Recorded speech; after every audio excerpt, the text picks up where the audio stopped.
I'm married. Questions of perverse sexual misconduct have thrown Indian politics into turmoil. After documents released by the United States regarding Jeffrey Epstein implicated the Indian Prime Minister, this question is now circulating everywhere from Delhi's corridors of power to social media. For the first time, Modi's personal identity, built on an image of self-denial, austerity, and bachelorhood, is being directly challenged on moral and political grounds. Remittance money from abroad reaches the country safely, so tell your loved ones today to send remittance money only in cash. The controversy centers on an email in a US Department of Justice document. In it, the notorious sex offender Jeffrey Epstein claimed that Narendra Modi sought his advice before a 2017 trip to Israel and made the visit to please then US President Donald Trump.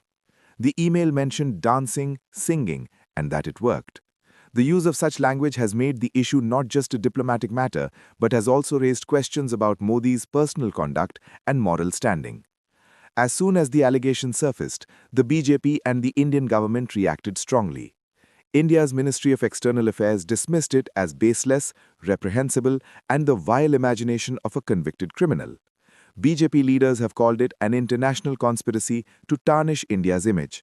However, even as the government officially dismisses the allegation, questions remain about the email's language and context. The opposition says the issue isn't about personal life, but about national dignity and transparency. Congress leader Pawan Kheda has publicly demanded an explanation from Modi, saying that the Prime Minister's name surfacing in such documents has hurt India's international reputation. He questioned why, if there is nothing to it, Modi himself is not speaking out. All in all, Modi's political brand, built as a bachelor and a symbol of morality, is now facing a test. Facing a tough test, the demand for the Epstain File, whether true or false, is a matter for investigation. But the question is now clear. In the case of a leader at the pinnacle of power, can such an allegation simply be dismissed with contempt, or should they be accountable to the public? News Desk, Aisha Television.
Loaded onto the platform while the train was still moving. Through this process, mail was distributed to various stations without stopping. The car in which the robbery was to take place had not yet been attached to this train. That car was safely parked at Nain Valley Railway Station. This car was called an HVP, or high-value packages, because it mostly contained large amounts of cash that people at that time sent as money orders to other cities. Were unloaded onto the platform. In 1960, while the train was still moving, this incident, the Post Office Investigation Branch distributed to various stations without security alarm systems. The car in which the robbery was to take place had not yet been attached to this train. In 1961, this security alarm system was installed in 3 HVP cars, and the old ones, or high-value packages, security alarms, because it mostly contained large amounts of cash. But the day of the heist people at that time sent as money orders to other cities. HVP. In 1960, 3 years before this incident, the Post Office Investigation Branch, IB, had directed that security alarm systems be installed in the HVP cars to enhance their security. In 1961, this security alarm system was installed in 3 HVP cars, and the old ones, the cars that didn't have security alarms, were kept in reserve. But the day of the heist was the most critical. On that day, the HVP cars with security alarms were out of service. Consequently, a reserve car, M3024M, which also had no security system, was to be used. This was a huge tip the robbers had received from a Royal Mail insider. When the train that had departed from Glasgow arrived at Nain Valley Railway Station, the railway staff coupled the HVP carriage onto the engine in the second position. This was the first tip the robbers received, but the second tip was even more important. Normally, the HVP carriages held around £300,000, but because the previous week was a bank holiday weekend, on the day of the heist, they contained nearly £3 million in cash, and that was tip number 2. In other words, the coincidence that occurred that day probably only happens once in a blue moon. Not only was 12 times more money being transported, but by coincidence, the HVP car with the security alarm was also broken. But for the robbers, it was no coincidence. They had been planning for this day months. Anyway, the train departed from Nain Valley Station, including the HVP car. It was nighttime, and the train's 58-year-old driver, Jack Mills, was speeding towards his destination. Nearby, a gang of robbers was lying in wait in the bushes by the railroad tracks. Their plan was absolutely perfect. Around 3 a.m. on August 8, 1963, a member of the gang began tampering with the signal at Sears Crossing. He placed a glove in front of the green light to hide it and activated the red light. To the driver, this was abnormal, because at that time and in that place, a red signal meant nothing. Anyway, driver Jack Mills slammed on the brakes and brought the train to a halt on a deserted track. For a moment, silence fell over everything. But hidden behind that silence was a master plan that was about to pull off the heist of the century.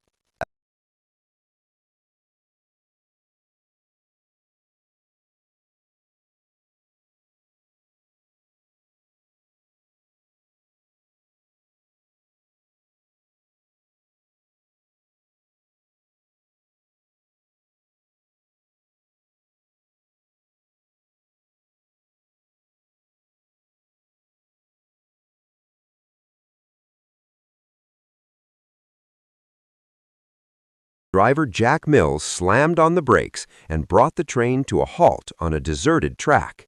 For a moment, silence fell over everything.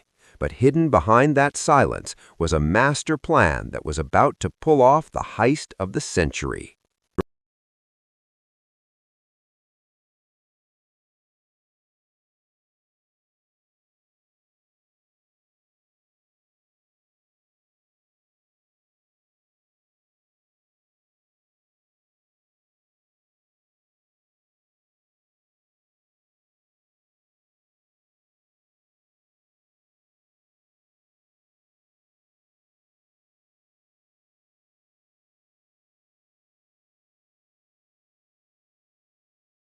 Meanwhile, the staff in the remaining train cars that were left behind had no idea why the train had stopped. Upon reaching Brigo Bridge, the robbers broke open the door of the HVP coach, entered, and inflicted serious injuries on 5 staff members. They tied them face down with ropes and began their operation. The HVP coach was filled with a total of 128 sacks brimming with cash. These were 1, 5, and 10 shilling notes. Their total weight was approximately 2.5 tons. The train was on the bridge and a truck was parked on the road below.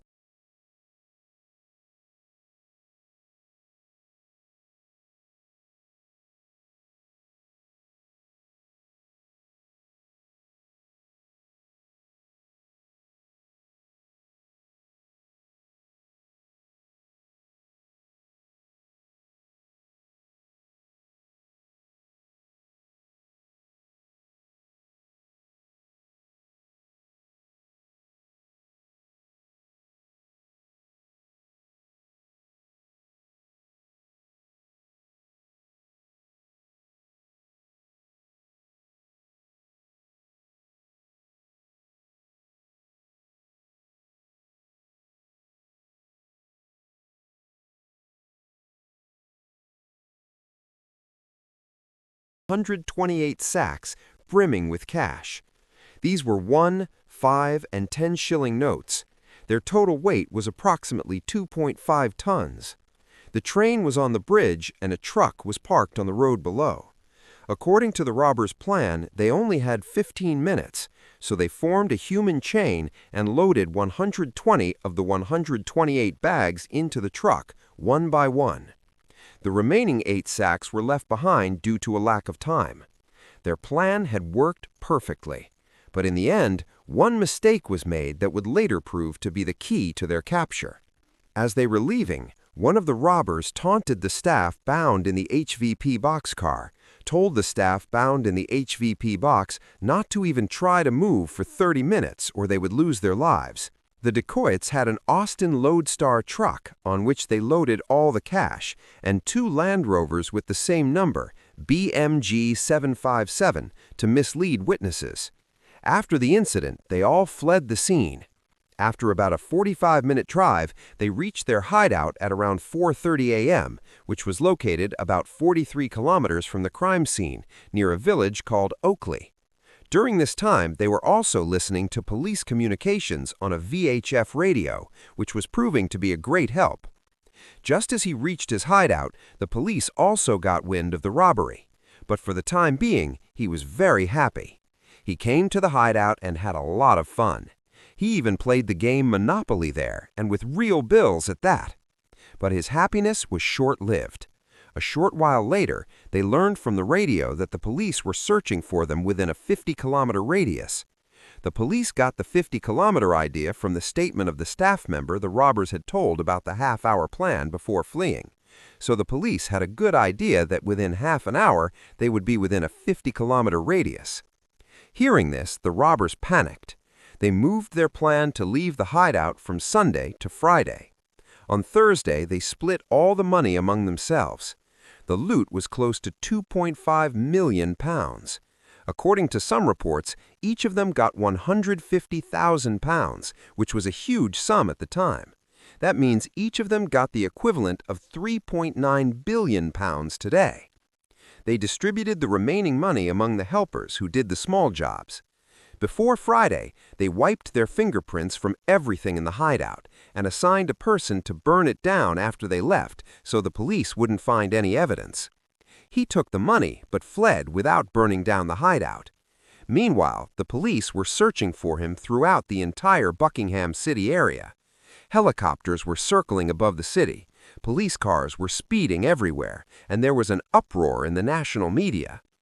The police also announced a £10,000 reward for information. This prompted a man living near the hideout to come forward and inform the police that there had been a lot of activity there on the morning of August 8th. On suspicion, the police immediately raided the hideout. It was a leather slate farmhouse that the robbers had rented just 3 months earlier. There, the police found a wealth of evidence linked to the robbery. They also found empty sacks, mail, and a truck that had been hastily painted yellow.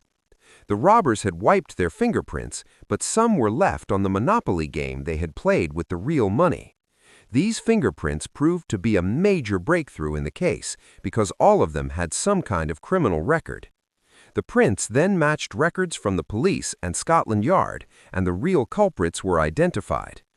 Within a few days, the police had arrested 14 of the 16 people. Only 2 people escaped the police, a replacement train driver, whose real name was unknown to anyone, and the senior Royal Mail security officer, whose tip-off had made the whole plan possible. To this day, no one knows the identity of that officer, because he never showed his real face or revealed his name. The court declared the robbery the greatest robbery of the century and sentenced nearly all the gang members to 30 years in prison. After this robbery, the Brigo Bridge train became famous as the Brigo Bridge Train Robbers, and to this day, this remains its new informal name. Jack Mills, a 58-year-old train driver, was never able to return to his job due to a head injury and passed away from a heart attack just 7 years later. We hope you all will like and share